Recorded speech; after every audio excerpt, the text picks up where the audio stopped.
जय सनातन धर्म की। प्रिय सनातनियों, आप सभी का स्वागत है हमारे इस कार्यक्रम में। सनातनियों, कल का वीडियो मैंने आप लोगों को दिया था कि स्वयं को ऊर्जावान कैसे बनाएं। बात आती कि स्वयं को ऊर्जावान तो हम बना लेंगे, यानी ईश्वर से रोज अपना कर्म करने से पहले प्रार्थना करेंगे, ईश्वर से प्रार्थना करेंगे तो हमारा वो कर्म, उससे उत्पन्न होने वाली ऊर्जा ईश्वरीय ऊर्जा होगी और हम स्वयं को ऊर्जावान बनाने में जरूर कामयाब होंगे। लेकिन बात आती है कि प्रार्थना करने के पश्चात जब हम उस कर्म को करते हैं तब क्या एक्शन होना चाहिए। तो यहां पर भी हमारे सनातन के अंदर एक सूत्र दिया हुआ है और वो सूत्र ये है कि जैसे कोई भी ऊर्जा का निर्माण होता है उसमें तीन ऊर्जाएं प्रमुखता से कार्य करती हैं, तीन का कॉम्बिनेशन हर जगह काम करता है। उसी तरह से आपके कर्म के अंदर भी तीन सिद्धांत यहां पर काम करते हैं। आपका मन, आपका वचन और आपका कर्म। यानी आपके मन के अंदर वो भाव होना चाहिए, शुद्ध भाव होना चाहिए उस काम को करने के प्रति। यहां आपके मन के भाव अलग हैं और आपका एक्शन अलग है, तो यहां पर आप फिर ईश्वरीय ऊर्जा से दूर रहेंगे। इसलिए आपके मन के अंदर विचार श्रेष्ठ होने चाहिए। उसके बाद आता है वचन, यानी वचन जो आप बात करते हैं, किसी को कुछ कहते हैं, उनमें भी आपके श्रेष्ठता होनी चाहिए। यानी ऐसा नहीं होना चाहिए कि आपके मन में तो कुछ और है और आपकी जुबान कुछ और कह रही है।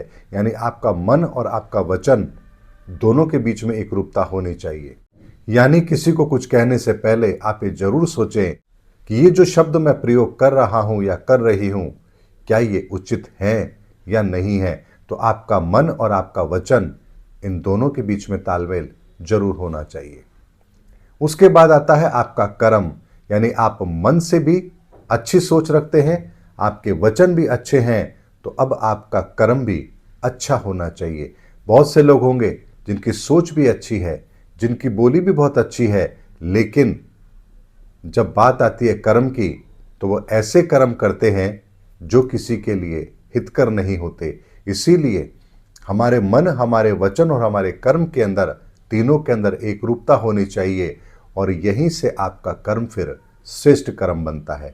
इसीलिए मनसा वचना कर्मणा, ये जो सिद्धांत है, इस सिद्धांत यहीं पर लागू होता है और इस सिद्धांत पर चलकर ही हम अपने जीवन को श्रेष्ठ बना सकते हैं, अपने कर्म को श्रेष्ठ बना सकते हैं, अपने विचारों के द्वारा, अपने शब्दों के द्वारा, अपने कर्म के द्वारा श्रेष्ठ गति को प्राप्त कर सकते हैं। और यही कर्म का सिद्धांत है और इसी एक लाइन के अंदर संसार के सारे कर्म समाहित हो जाते हैं। चाहे आप फिर किसी भी दिशा में कोई कर्म क्यों ना कर रहे हो, आपका मन उस दिशा में होना चाहिए जिस दिशा में आप काम कर रहे हैं, आपके वचन उसके अनुरूप होने चाहिए जिस कार्य को आप कर रहे हैं, और आपका एक्शन भी उसी दिशा में होना चाहिए जो उस कार्य के लिए महत्वपूर्ण है। और इसीलिए तीनों का कॉम्बिनेशन आपको श्रेष्ठ कर्म करने के लिए प्रेरित करेगा।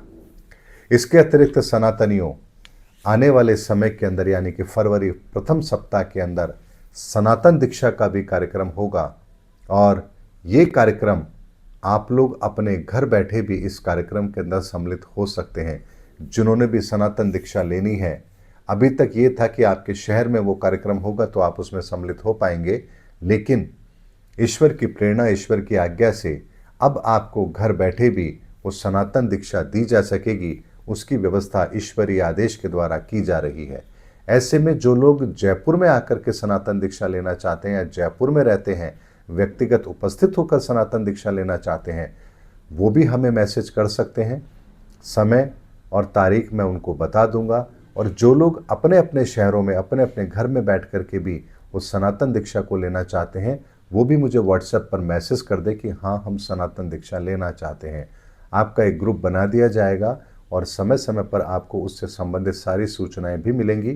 किस तारीख को ये सनातन दीक्षा का कार्यक्रम होगा और किस दिन होगा, इसका भी आपको पूरा डिटेल व्हाट्सएप के माध्यम से आपको दी जाएगी और जिसको आप फॉलो करके सनातन दीक्षा को प्राप्त कर सकते हैं। उम्मीद करता हूँ सनातनियों, आज का वीडियो आपके लिए प्रेरणादायक जरूर रहा होगा। इसलिए अपने मन, अपने वचन और अपने कर्म तीनों को एक रूप रखिए। यही सनातन का कर्म सिद्धांत है। मिलेंगे अगले वीडियो के अंदर, तब तक के लिए जय हिंद, जय भारत, जय सनातन धर्म की।